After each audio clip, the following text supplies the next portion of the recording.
Olá, mais uma vez, estamos aqui juntos no canal Laca para falar um pouquinho mais de literatura, história, arte, cultura e antropologia. Hoje, especificamente, né, somente literatura, já que no vídeo passado, a professora André já deu um parecer nessa primeira metade aí do século XIX, né, e hoje eu vou aqui terminar a palhinha sobre a literatura romântica brasileira. Como falei no outro vídeo, nós falamos de uma maneira mais geral sobre o romantismo, dando as entradinhas na questão brasileira, especificamente no porquê desse desejo nacionalista que ocorre com nossos autores.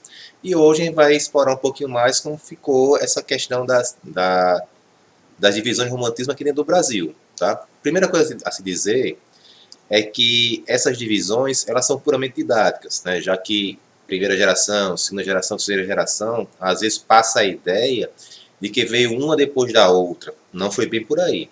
Elas aconteceram mais ou menos ao mesmo tempo. Tá? Lógico que os pais de terceira geração, né, na questão da abolição, eles aparecem um pouquinho mais tarde. Mas a primeira geração, ela não para de escrever, ou a segunda, quando a terceira surge. Tá? A mesma coisa acontece com a prosa romântica. Nós vamos ter uma divisão diferente para os nossos romances, porque eles não se encaixam completamente nas características das gerações poéticas. Então, acaba se estudando de maneira diferente, mas é tudo acontecendo ao mesmo tempo. Né? Mas vamos lá dar uma palhinha sobre isso. Primeiro, a poesia romântica, né? Já que ela que dá o pontapé inicial no romantismo do Brasil, e nós vamos ter três gerações distintas. Né? A primeira geração, que é também conhecida como geração nacionalista ou indianista, a segunda geração, que é conhecida como geração ultra-romântica, ou geração do mal do século, e a terceira geração, que é conhecida como geração condoreira. Né? O que vem a ser cada uma dessas três gerações? A primeira, como o nome já fala, ela tem um caráter mais nacionalista. Então, vai ser aqueles poetas que vão buscar ufanizar, né? Exaltar as belezas do Brasil. Né? Como nós falamos no vídeo passado, essas belezas vão ser muito ligadas às belezas naturais, né? A questão da flora e da fauna brasileira. A riqueza brasileira ela não é tão exaltada assim na questão da poesia romântica brasileira. Tá? E também aqui vai aparecer a questão do elemento indígena como protagonista. Em poemas épicos como o Ijuca Pirama, o índio ele já é apresentado como aquele elemento formador do nosso povo que vai trazer a maior moral, a maior coragem, né? Vai ser aquele nosso maior representante. Então, o elemento indígena começa a aparecer aqui na poesia também, né, como um maior protagonismo. Isso aí vai estourar mais na prosa, né, especialmente pela mão, né, do nosso querido Zé de Alencar com Guarani e Iracema. Mas aqui, especialmente com Gonçalves Dias, já se começa a falar desse elemento com muita força. Né? Então, essa primeira geração romântica brasileira, ela é muito ligada a essa questão do exaltar o Brasil. Tá? Já a segunda geração, ela é chamada de ultrarromântica porque ela vai se coadunar mais, né, vai estar mais ligada com aquelas características gerais do romantismo. Né, a depressão, a melancolia, né, aquela coisa mais gótica. Então, os nossos poetas de segunda geração são aqueles que é, se apropriaram mais desses temas. Né? Então, vai ser são poemas que vão tratar muito da questão da proximidade com a morte. Né? Atenção para isso, não o suicídio. Né? O suicídio não é temática, pelo menos não dos nossos poetas, é pelo Brasil, a época, né, ser um país de predominância católica, cristã. Né? Então, o suicídio era um passinho direto para o inferno. Né? Então, já está sofrendo aqui, vai sofrer mais depois da vida. Mas aí eles tinham essa questão de estar muito próximos à morte, por exemplo, pela questão da tuberculose, que assolava o país. Né? Então, era quase uma sentença de morte. Pegou, morreu. Tá? Então, os poetas românticos, eles estavam sempre em contato com pessoas que morriam de decorrência da tuberculose, algum familiar, algum amigo próximo e assim por diante. Então, a temática da morte permeava muito esses poemas. Tá? E aí vai gerar um poema mais pessimista, já que eles não tinham muita perspectiva do que vinha pela frente. É um poema mais melancólico, né, que aí você vai ter a questão do mal do século, que era a melancolia, né? E são poemas de muito escapismo, né? A fuga pela morte, é que a morte era vista como uma saída para os problemas que eles enfrentavam no dia a dia, né? Também isso decorrente de serem homens de classe, na maioria, né? Homens de classe mais baixa.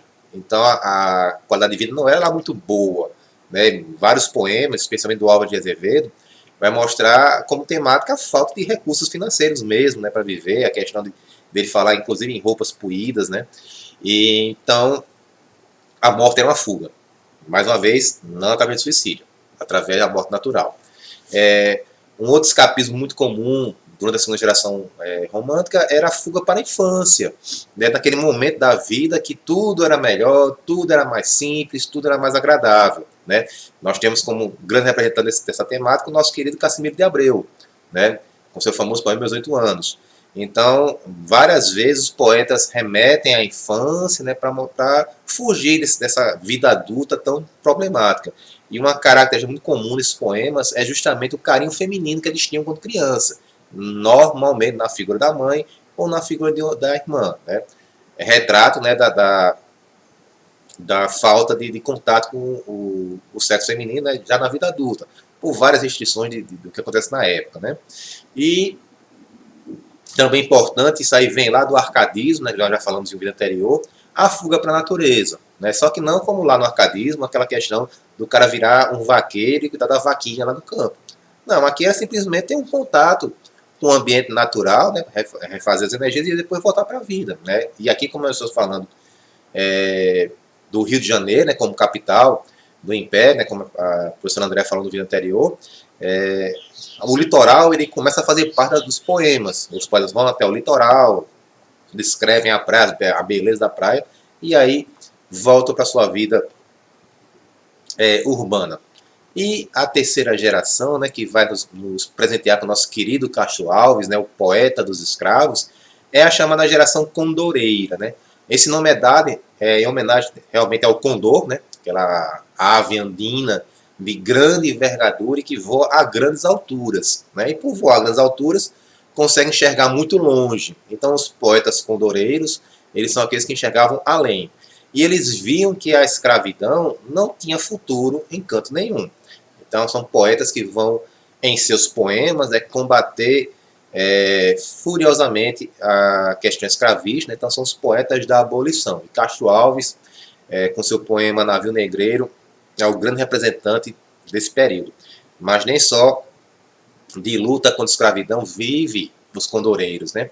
Também aqui começa a surgir aquela chama, né, do amor mais livre, aquela chama, né, do amor mais carnal, do amor mais realizado, em contrapartida ao que vinha acontecendo ao longo do século, daquele amor mais contido, mais espiritualizado, mais afastado e muitas vezes não realizado. Tá? Então aqui você vai ter vários poemas, mais uma vez, né, muitos de Castro Alves, mostrando uma relação mais saudável, mais alegre com o sexo feminino. Né? Inclusive em vários poemas com insinuações de relações sexuais. Né? Não é aquela coisa explícita, quem está acostumado a ver nos dias de hoje, por exemplo, mas para a época já era uma coisa muito avançada do que era falado. Tá? E nesse mesmo período que está acontecendo toda essa coisa nos versos e nas rimas, né, a prosa não é diferente. Tá? Então a prosa romântica ela vem com força, né? Como já tinha falado no vídeo anterior, a prosa, a narrativa, ela substitui ali literariamente o gênero épico, que era feito em forma de versos. Aqui já se começa a utilizar os parágrafos, né? E as histórias ficam mais acessíveis à leitura do povo, que não tinha realmente que ver as nuances da leitura poética para entender as histórias, as narrativas. E aqui, como eu tinha falado, mais os tipos de romances, né? E aí vale frisar, romance é o gênero literário, aquele texto mais longo, mais robusto, com uma complicação um pouco maior, com mais personagens, mais cenários. Não é a história principal que é melosa, tá? Então o romance aqui ele vai dividir em vários tipos, mas não se encaixa aquelas gerações, porque os romances normalmente vão ter características de todas elas. Então, quais são os tipos de romance que nós temos aqui? Primeiramente, nós vamos ter o romance indianista. Né? Então, como o nome já fala, vai ser aquele tipo de romance que vai ter o elemento indígena como seu protagonista. Destaca-se aí Iracema Guarani, do Zé de Alencar, né? Que vai promover a questão do índio como formador do povo brasileiro. E aí nós temos Iracema, né? Na sua junção com o Martim, né, um amor com o Martim, que nasce o Moacir, nas palavras do nosso querido Zé de Alencar, o primeiro brasileiro. Tá? Então, o romance indianista vai ter essa questão aí. E lembrando que é uma volta ao passado. Não é o elemento indígena do século XIX, é o elemento indígena do século XVI, século XVII, que é retratado nessas obras, já que o romantismo ele tem essa questão de construir uma identidade nacional. E para construir qualquer coisa, tem que se buscar na história. Tá? E aí nós vemos ao segundo tipo de romance, que é o romance histórico. Né? Tão comum nos dias de hoje, especialmente na figura do Bernard Cornwell, para quem não conhece, é o autor de Crônicas Saxônicas, que tem uma série que passa chamado conhecido como Último Reino. Né? Então, ali você tem o quê? Você tem justamente a Inglaterra da época da invasão dos vikings, né? Que é um fato histórico, né? Aquilo que aconteceu, a divisão dos quatro reinos e tudo mais, e a inclusão de personagens ficcionais e uma narrativa ficcional dentro do algo que já aconteceu. Então, o nosso romance histórico no romantismo é do mesmo jeito. O autor ele pegava um fato, né, já acontecido, histórico, e ali colocava uma narrativa ficcional com personagens ficcionais tendo esse fato como pano de fundo. E aí, mais uma vez, né, destaca-se José de Alencar, e aí é um nome que nós vamos escutar bastante. Né, José de Alencar é o nosso grande autor da prosa romântica brasileira. Ele escreve, por exemplo, Guerra de Mascates, né, que ele vai escrever uma história de ficção, né, dentro do conflito que existiu entre as cidades pernambucanas de Recife e Olinda. Né? Então, ele usa esse ambiente histórico para criar sua história. Tá? Alguns autores colocam o romance indianista como sendo um romance histórico, já que né, aqueles romances, Guarani e Iracema, se passam num período histórico, né, alguns séculos atrás. Mas aí não se encaixa muito porque em Iracema, por exemplo, tudo é criado por Zé de Alencar. Né? Poucas coisas ali, o cenário obviamente é histórico, mas o pano de fundo não é. Então, vamos manter a coisa mais separada mesmo. Tá? O terceiro tipo de romance romântico que nós vamos ter é o romance regionalista. Como o nome já fala, vai retratar as regiões do país. Né? Aqui ele é muito similar à questão do romance indianista, no sentido que ele vai ter um protagonista muito marcante, que aí, no caso, é o sertanejo, tá? O homem que vive a faixa do litoral. Então vai mostrar como uma pessoa de moral, uma pessoa forte, enfim, aquelas mesmas qualidades que é dada aos protagonistas do romance indianista, é dada, de certo modo, aos protagonistas de romances regionalistas, além de sair né,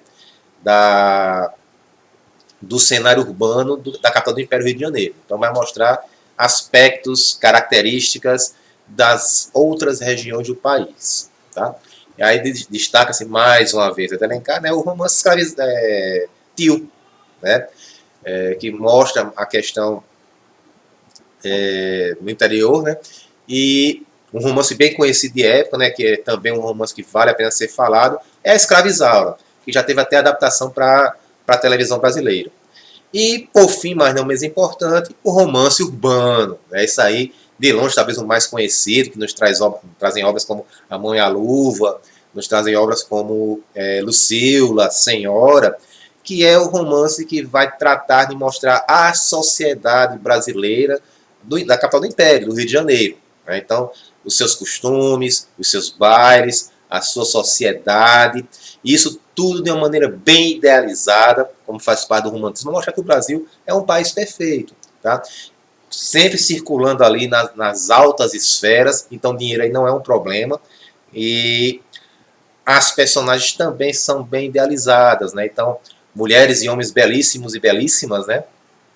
E que são basicamente cabeças flutuantes, né? Porque aqui você tem aquele amor mais puro, aquele amor mais espiritualizado, onde a carne não entra. Então as descrições já são mais detalhadas na questão do rosto, tanto da mulher quanto do homem. Tá? E aí o corpo é só um complemento cheio de roupa ali, cabecinhas flutuando. Tá? De longe é o mais lido na época e até os dias de hoje, né? Até porque retrata uma vida que nós conhecemos mais. Né? Nós, como pessoas urbanas, né, estamos mais ligados à questão dos bailes de debutantes, né, que eram mostrados no romance, do que realmente as tradições indígenas que é mostrado no romance indianistas, tá? Mas nem só de idealização vive o romance urbano brasileiro, né? Alguns autores, eles fizeram um subtipo ali, que é conhecido como romance píncaro, né? O que é isso aí? É um romance urbano, tá? Só que é aquele que chuta o balde, ele é mais crítico. Ele vai ter uma pegada de humor, tá? E vai retratar as camadas mais baixas da sociedade. Então, todos aqueles problemas de moradia, de falta de dinheiro, da necessidade de subir socialmente, de conseguir algo a mais, são retratados nesse tipo de romance, né? E aí nós temos como grande exemplo o Memórias de um Sargento de Milícias, tá? Que quem já pegou aí, e eu recomendo que pegue para ler, vê que ele é muito diferente de um Senhora da Vida. É muito diferente de um Lucila, tá? Então, é um romance que vai ter essa pegada mais humorística e uma pegada mais crítica. Vale fazer aqui uma menção honrosa, já para dar uma palhinha para o nosso próximo vídeo, que vai ser sobre o realismo brasileiro. É aqui que surge o nosso grande, enorme Machado de Assis, né? A gente vê muito Machado de Assis como um autor de Memórias Póstumas, como autor de Dom Casmurro, romances realistas. Mas Machado de Assis começou a sua carreira literária escrevendo romances românticos. Lógico que é Machado. Então tem aquela pontinha de crítica, aquela pontinha de ironia que nós conhecemos tanto, né, dos seus livros. Então, livros como A Mão e a Luva e A Garcia são inegavelmente românticos, mas já tem aquela chama que vai fazer parte do realismo do Brasil, que é aquela coisa mais crítica, aquela elaboração mais real das personagens. Nem todo mundo é besta de ouro, e quem não é besta de ouro está preocupado em pelo menos fazer uma cadeira de balanço de ouro. Então, espero que todos tenham compreendido a questão do romantismo no Brasil. Espero vocês no próximo vídeo. Nós vamos continuar no século XIX. No próximo, a Andrea volta aqui ao meu lado. Ela vai abordar aqui a questão histórica aí da segunda metade do século XIX, que literariamente é uma bagunça, porque depois de aqui é tudo junto, misturado, naturalismo, realismo, parnasianismo, simbolismo. Mas esse é assunto para um próximo vídeo, né? Assunto para uma próxima conversa. Espero ver todos vocês lá. Se gostaram, não esqueçam, né, de dar lá o grande joinha. Considere se inscrever no canal, 2 vídeos toda semana para você. E nos vemos pelas asas da história da literatura. Até mais.